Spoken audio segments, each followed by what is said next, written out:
Asalaamu calaykum asxaabta isku soo laabasho wanaagsan waxaanu ku dhex jirnay Korseni Odoo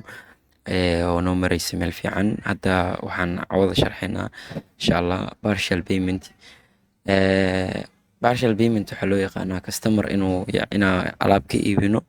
oo lacagta qayb uu baxsho qaybta kalena diin looga dhigo macnaha qaabka loo sameeyo macnaha laba lacagood in qaybna diin ay noqoto qaybna uu baxsho customerka qaabka loo sameeyaa rabnaa inaan sharaxno insha Allah si aad u sameysid iib loo yaqaano partial payment waa inaad tagtaa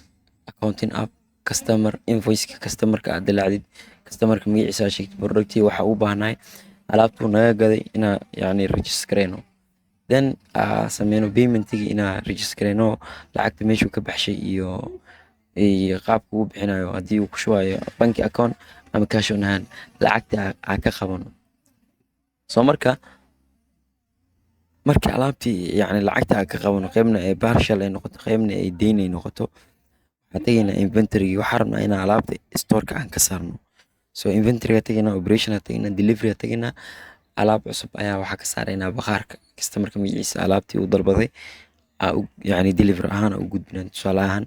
Afrax Electronics waxay naga dalbadeen nagana iibsadeen 3 xabo Lenovo marka saddexda midkiiba waxaa qiimihiisu uu yahay $300 marka dhammaan isku dirkooda waa $900 marka shirkadda Afrax waxay bixisay $500 waxayna ku shubtay cash on hand macnaha emergency-ga lacag $500 ay ku dhiibeen waxaa soo haray $900 $900 waxay noqon doontaa credit ama lacag deyn ah waxay geli doontaa account receivable marka transactionkan wuxuu saameyn doonaa 5 account uu saameyn doonaa kow cash on hand-giina wuu badan doonaa lacagtana soo gashay emergency-ga way badan doontaa sidoo kale waxaa badan doona product sale ama revenue-ga uu badan doonaa waxaa yaraan doono inventory-ga waxaa kaloo badanayo cost of goods sold uu badan doonaa also waxaa kaloo badan doona account receivable oo deynta qofka ku leenahay way badan doontaa sababtoo tahay $400 oo deyn ah ayaa soo hartay marka way badan doontaa marka asala sameyno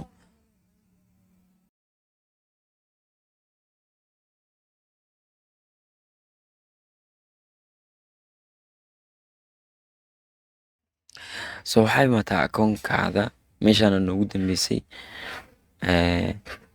qaybta Odoo-ga step koowaad waxaa imaataa accounting app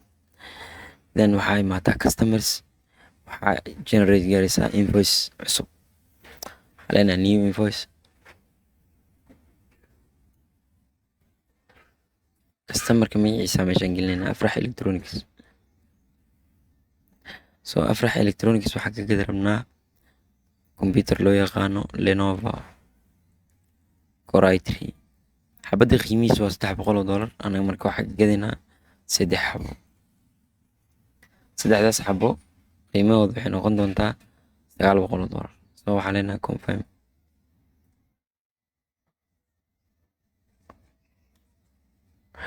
marka pay aan ku dhufan doonaa lacagta bixi marka meeshaan hadda waxaa soo baxday dhammaan totalka waxaa soo baxay $900 waxayna geli doontaa marka 900 waxaa ka tagaynaa waxaa leenahay $500 $500 marka dhahno wuxuuna dhihi doonaa mujeedaa meeshaan keep up open it iyo make fully paid marka partial payment waa qanaa yani $400 waxay noqon doontaa deynay noqon doontaa oo 500 account cash on hand geli doonto 400 waxay geli doontaa account receivable ama waxaa dhahdaa make fully paid oo lacagta dhan uu baxsho 900 ay noqon doontaa meeshaas marka ma rabno waxaa rabnaa partial payment waxaa leenahay create payment meeshaan waxaa jeedaa inay tahay partial alaabta qayb lacagteeda waa la baxshay qaybta kalena way ku dhiman tahay alaabtii waxaa rabnaa inaan storeka ka saarno tagaynaa inventory then operation then delivery new delivery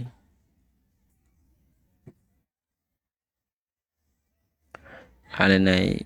customer address Afrax Electronics productiga waxaa waaye Lenovo Core i3 demanded 3 3 xabo soo dalbaday 3 xabo unit uu dalbaday علينا validate. alaabtii marka uu dalbaday waa loo gudbiyey, marka 3 xabay ahayd, 3dii xabana waa loo gudbiyey. So marka sidaasaa waxaa loo sameeyaa partial payment. Accounting aad tagi, reporting aad tagi, waxaad tagi try balance-gaada aad tagi. Meeshan hadda waa arki kartaa fiiri hadda $900 soo maaha. Inventory waxaa ka go'da $300 sababta kuu sheegaa cost price-ka laga jaray oo $250 ah.